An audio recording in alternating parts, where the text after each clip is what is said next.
ಈಗಾಗಲೇ ಬಿಜೆಪಿ ನಾಯಕರು ರಾಜ್ಯಪಾಲರ ಅಂಗಳಕ್ಕೆ ಈ ಎಲ್ಲ ವಿಚಾರಗಳನ್ನು ಪ್ರಮುಖವಾಗಿ ಪಾಕಿಸ್ತಾನ್ ಜಿಂದಾಬಾದ್ ಅನ್ನುವಂಥ ಘೋಷಣೆ ಇತ್ತು. ಆ ವಿಚಾರವನ್ನು ರಾಜಭವನದ ಅಂಗಳಕ್ಕೆ ಹೊತ್ತೊಯ್ದಿದ್ರು. ಆವತ್ತು ಎಲ್ಲ ಚರ್ಚೆ ಆಗಿರುವಂಥ ಸಂದರ್ಭದಲ್ಲಿ ಏನೆಲ್ಲ ಆಯಿತು, ಇದರ ಸಂಪೂರ್ಣ ತನಿಖೆ ಆಗಬೇಕು ಅನ್ನುವಂಥದ್ದು ಬಿಜೆಪಿ ನಾಯಕರ ವಾದ. ಈಗ ಮತ್ತೆ ಕೆಲವೇ ಹೊತ್ತಿನಲ್ಲಿ ರಾಜ್ಯಪಾಲರ ಭೇಟಿಯಾಗಿ ಅವರ ಜೊತೆಗೆ ಮಾತುಕತೆಯನ್ನು ಮಾಡೋದಕ್ಕೆ ಬಿಜೆಪಿಯ ನಿಯೋಗ ಕೂಡ ರೆಡಿಯಾಗಿದೆ. ಈಗಾಗಲೇ 7:30ಕ್ಕೆ ಸಮಯ ನಿಗದಿಯಾಗಿದೆ. ಇವತ್ತು ಬೆಳಗ್ಗೆ ಹೋದಂಥ ಸಂದರ್ಭದಲ್ಲಿ ರಾಜ್ಯಪಾಲರು ಇರಲಿಲ್ಲ. ಹಾಗಾಗಿ ಈಗ ಮತ್ತೆ ರಾಜ್ಯಪಾಲರ ಭೇಟಿಗೆ ಬಿಜೆಪಿ ನಿಯೋಗ ನಿರ್ಧಾರ ಮಾಡಿದೆ. ಈಗ ಸಂಜೆ 7:30ಕ್ಕೆ ಸಮಯ ನಿಗದಿಯಾಗಿದೆ.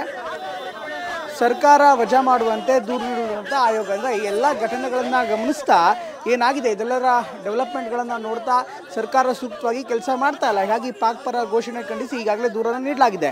ಇವತ್ತು ಬೆಳಗ್ಗೆ ಕೂಡ ಹೋಗಲಾಗಿತ್ತು ರಾಜಭವನಕ್ಕೆ. ಈ ಸಂದರ್ಭದಲ್ಲಿ ಸಮಸ್ಯೆ ಆಗಿತ್ತು, ಯಾಕೆಂದರೆ ರಾಜ್ಯಪಾಲರು ಇರಲಿಲ್ಲ. ಹೀಗಾಗಿ ಅವರ ಬದಲಾಗಿ ಹಿರಿಯ ಅಧಿಕಾರಿಗಳಿಗೆ ರಾಜ್ಯಪಾಲರಿಗೆ ಕೊಡಬೇಕಾದಂಥ ದೂರನ್ನು ಅವರಿಗೆ ಕೊಟ್ಟು ಶೀಘ್ರದಲ್ಲೇ ರಾಜ್ಯಪಾಲರಿಗೆ ಮಾಹಿತಿ ತಿಳಿಸಿ ಅನ್ನುವಂಥ ಮನವಿಯನ್ನು ಮಾಡಿದರು. ಈಗ ಮತ್ತೆ ರಾಜಭವನದಿಂದ ಮಾಹಿತಿ ಬಂದಿರುವಂಥ ಹಿನ್ನೆಲೆಯಲ್ಲಿ 7:30ಕ್ಕೆ ಬಿಜೆಪಿ ನಾಯಕರ ನಿಯೋಗ ರಾಜ್ಯಪಾಲರನ್ನ ಭೇಟಿಯಾಗಿ ಸರ್ಕಾರದ ವಜಕ್ಕೆ ದೂರನ್ನು ನೀಡಲಾಗಿದೆ ಅನ್ನುವಂಥ ಮಾಹಿತಿ ಲಭ್ಯವಾಗಿದೆ.